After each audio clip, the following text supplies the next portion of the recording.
blade at a 45-degree angle, and we put an auxiliary fence on our fence that's there. The reason is that once I cut the angle on the one side and I flip it over, the really sort of pointed part of the 45-degree angle will sometimes slip under the fence, causing it to give you an irregular cut or even jam. So by having that auxiliary fence there, it makes it safer to operate. And remember, use a push stick when putting it through.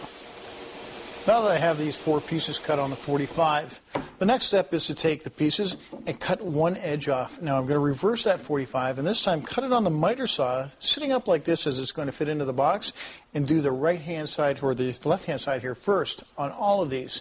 Then come back and measure off each piece individually. Let me show you how.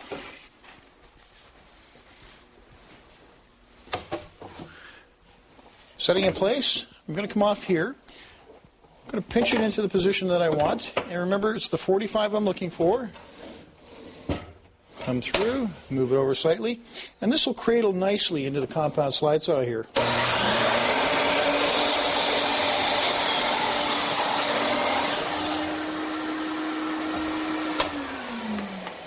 Now, the next step is to take the board, and the box is the same size at the front and back as I've checked earlier. With a pencil line, mark a pencil line right here, and this is the first piece that I'm going to cut.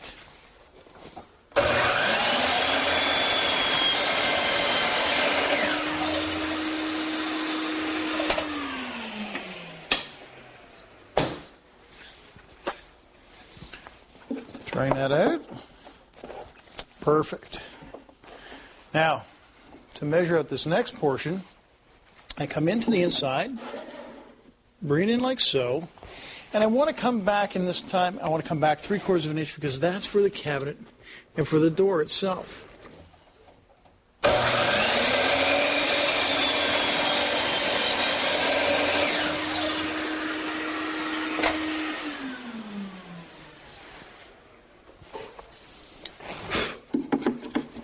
Now that everything's dry fitted, the next step is to glue this all together and stick it in place.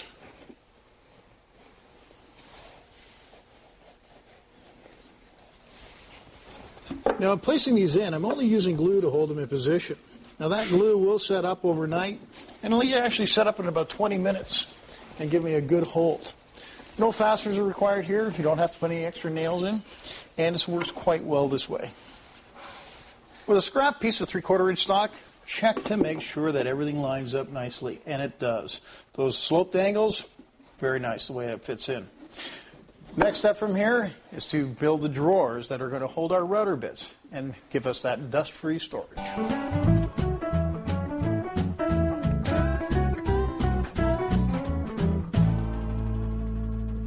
Now, this router bit storage drawer is really simple to make. It's not that difficult. The nice part is that it keeps all the bits nice and dust-free, because once it slides in there, again, it's not going to get any dust on it, because dust is not going to come out of that cavity around the corner and slip inside. So the thing here is that you want to take your time in building this and customize it to the router bits that you have. Now, the drawer here, it's not that complicated because of the fact that these are actually the same sliders we've used on the bottom drawers. On the bottom, they're just horizontal. Here, we've set them vertically so that they're at top and bottom. Now, if you look over here at this one here, this is what it looks like before the faceplate goes on it. Now, size is important here. We've got 3.5 inches wide.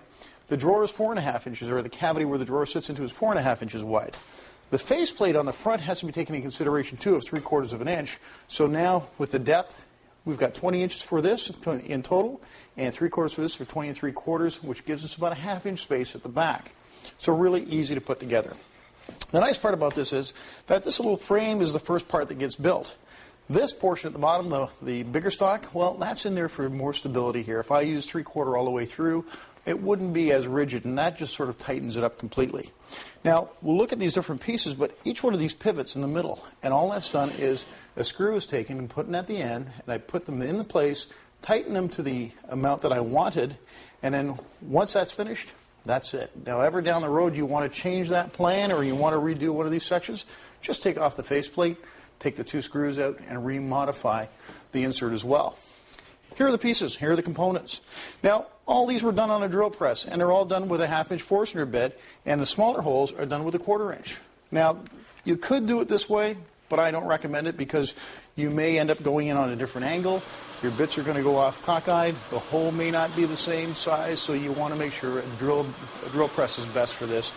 So here are the pieces: the bottom, the center, the top, and the very top that mounts onto the slider.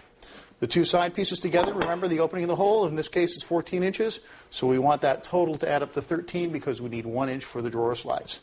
Put that all together, and there's our unit. That's the way it sets up. Screw, glue on two ends here, and then attach these later. And what I've done is, for me, I spaced them out 3 inches apart.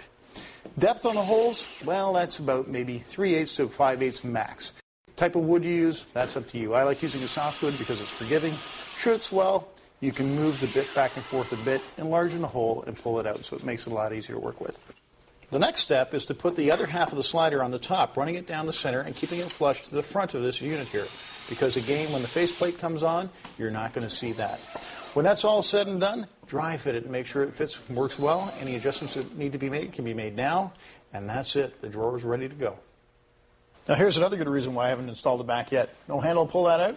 Well, there you go. Push it forward and it comes right out again. Dry fit it, fits well. Now you could put this faceplate on now, or you could wait, but it's a good time to check here as well, and that's going to be great because it's going to fit in nicely there. And again, pop it out, and I can get rid of it.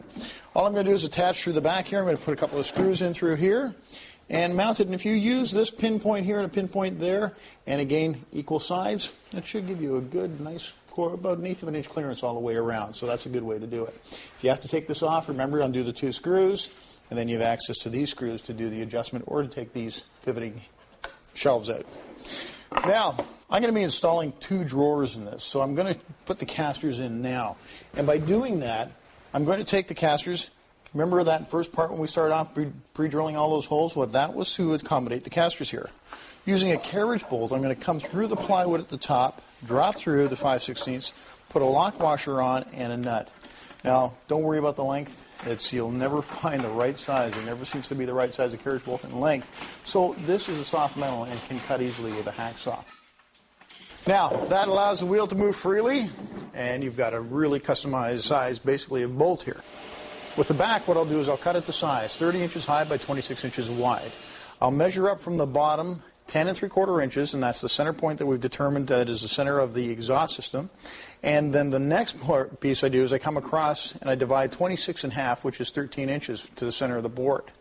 At that point, I place in the compass and I make the hole 5 inches big. And the reason is that I want to allow room for the hose to come in, the connection in the hose and the clamp to come through the hole and grab onto the plastic pipe.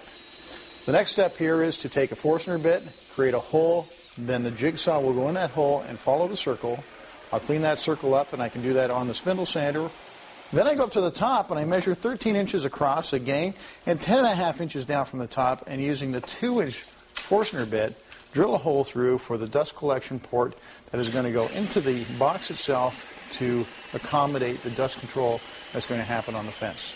And even after all this has been done, I still do not attach the back. Now comes time for the drawer, and I'm going to show you how to make a simple, fast, and strong drawer box using the K2000 Kreg jig. But first, we need the dimensions. Now coming to the front here, we've got a total of 26 inches across, but I'm taking off the 2 side gables, and my inside measurement is going to be 24 and a half. By reducing this now by 1 inch will allow the room that I need for the sliders that are going to be on each side. So in total, my width is going to be 23.5 inches. The depth here now, I've got a cavity of 21.25. I'm going to make the drawer 20 inches because remember I have to put on that face of the drawer front here as well, so that's going to be 3/4 inch stock. So that gives me a little bit of room in the back to make some movement. So with all that in place, it's time to start marking our positions where we're going to put the pocket holes, and they'll be hidden. You won't see them at all. So this is going to be either the back or the front portion, and again, same with this. Because when the sides come down, it'll be nice and clean, and that face on the front of the cabinets will get a really good looking finish.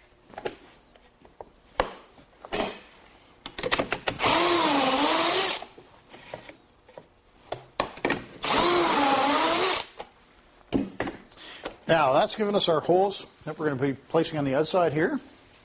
Now notice I've got this sitting on top of a 1/2 inch stock. Well, in this case, don't go anything less than 1/2 inch. and 3/4, again, that's a choice as well. So far, we've used about a sheet and a half of 4x8 sheeting goods in birch ply here. So you will have extra stock left over if you want to put 3/4 inches on the bottom. I happen to have some 1/2 inch, and I'm going to utilize that 1/2 inch because, again, that 1/4 inch, compound that by 2 drawer slides, gives me an extra 1/2 inch of storage as well. So that's why I'm using the 1/2 inch. 1/4 inch, too flexible, too soft, because there's going to be a lot of weight in these drawer boxes, so don't use 1/4 inch ply on the bottom. Now, the next step I want to do here is I want to take my pieces and I want to attach them now. I'll just lay this down in front. And by attaching this, I'm going to set it in place, dry fit it here first. That looks good. A little bit of glue, not a lot. Just going to help tighten everything up.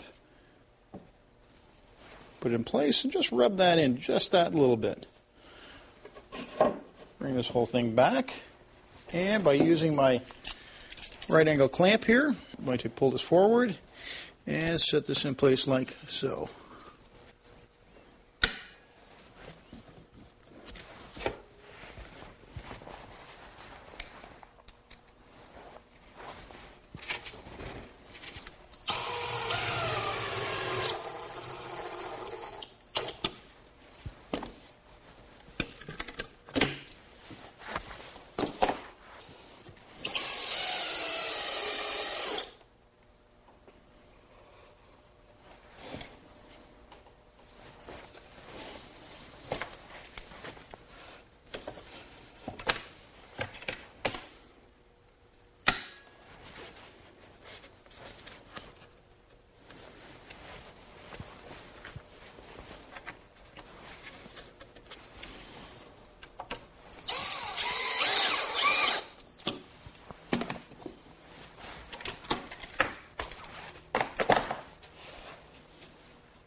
And there you have it.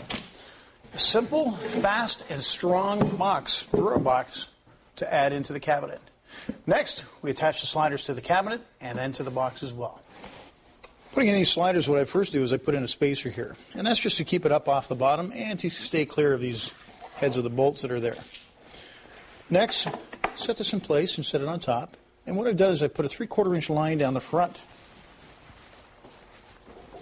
This is where I bring the front of the drawer slide up and come around to the back here.